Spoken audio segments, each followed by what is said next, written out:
Hello everyone, welcome to my channel where we talk about the things we love like gaming shows and anime. It's about time that I started working on a Halo list. I actually mentioned that I would be making lists on the Halo franchise, but I never got to work on one since my channel took on a different direction. But now we got the first Halo vid. So anyways, hope you guys all enjoy 10,000 facts on Halo Combat Evolved, and let's begin. Number 10. Halo Combat Evolved was the launch title for Xbox. It wasn't the first Xbox game to come out, but when it did, it was in fact the first badass Xbox game to come out. I still remember trying out the first Xbox titles, which some of them were good and entertaining, but Halo, that blew our fucking minds. Number 9. Halo was originally supposed to be an RTS game, a real-time strategy game. It was also going to be a Mac exclusive and PC as well. For whatever reasons, the creators went with the Xbox launch instead and decided to change it into a first-person shooter. That is by far the greatest decision Microsoft and Bungie ever came up with.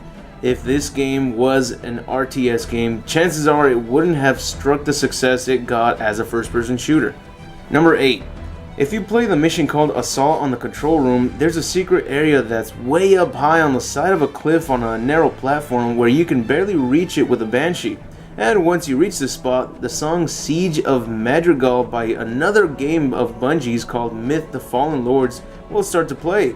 The music composer of both games, Martin O'Donnell, was so proud of this piece that he even decided to throw it in Halo 2 and 3, which they were also in hidden areas. Number 7. Even though the Sergeant gets killed many times throughout the game, his death was never official up until Halo 3.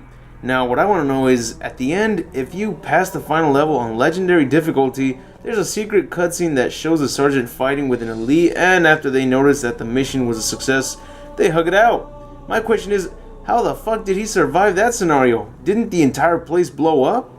Number 6. If you look closely at the shotgun shells, you can see a hippo's head for some reason. No idea what the hippo represents, but my guess is that it can kill a hippo with one shot. Well, any gun can kill any animal if it gets hit in the head. I don't fucking know, I'm not a gun expert. Number 5. There was a Halo MMO game codenamed Titan or Orlan Project, which was said to be releasing sometime between 2005 and 2007.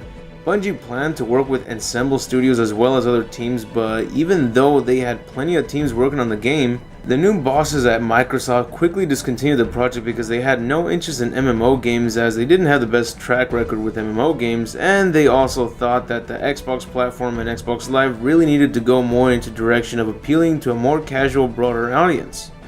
Number 4. Correct me if I'm wrong, but I believe this was the very first-person shooter that gave the player automatic health recovery after waiting for a short amount of seconds.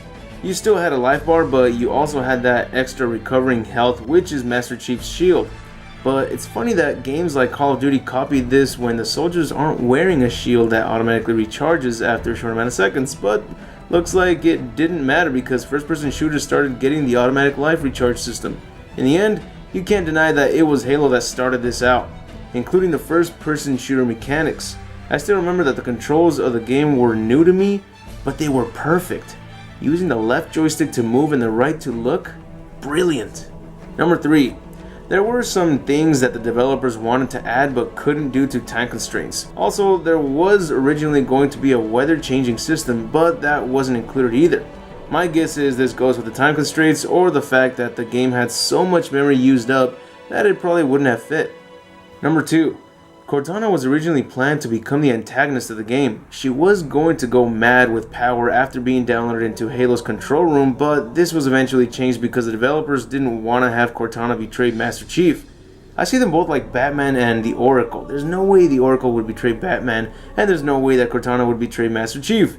Thankfully, they didn't go with this and decided to make 343 Guilty Spark be the official antagonist instead. Now, even though they changed their minds and went with 343 Guilty Spark, the dialogue where Cortana would start to change was still kept, and you can notice this right after Cortana is downloaded into the control room. Number 1. In case anyone was wondering if you can see Master Chief's face after he removes his helmet at the end of the game, you still don't get to see his face. You know why? Because Master Chief wears another helmet on top of the helmet he's already wearing. This guy's a fucking magician. Whatever the reason, this guy can sure as hell keep his identity hidden. Actually, the creators must have known that computer hackers would eventually find a way to point the camera in Master Chief's direction and use this as backup in case it ever happened, which it did, as you can see. Here's a bonus fact. there were many creatures that were cut from the game, which included wildlife animals, which we saw in the Halo demonstration trailer before its official release. It would have been really cool to see wildlife, as you can see, because most of the levels in the game would have been perfect to include wildlife in them. Here's another bonus fact. Back in 2007, some of the developers at Bungie worked on a game called Halo DS. This would in fact be a Halo game on the Nintendo DS. I remember seeing this game mentioned as a homebrew for the Nintendo DS emulator, but I wasn't aware that the actual developers at Bungie worked on it. A demonstration was shown on October 2nd, 2007, revealing that the game did work, and it included the Halo 2 map Zanzibar. But then Bungie employees later on explained that Halo DS was just a pitch that was never taken on. Yet they went as far as creating a demo of the game? That's a little too far, especially if it was just created as a joke, which many other people said it was. Or what do you think? And that's it for this video. I hope you enjoyed it, and if so, please leave a thumbs up, especially since YouTube is screwing over this channel, and a thumbs up is what makes YouTube look the other way. Share and subscribe if you haven't, and don't forget to click on the little bell icon next to the subscribe button to notify you of every new video that gets uploaded to the channel. Also follow me on Twitter and Facebook to find out which videos are up next and whatever random posts I make. But anyways, I'll see you on the next video, and remember to have an awesome day.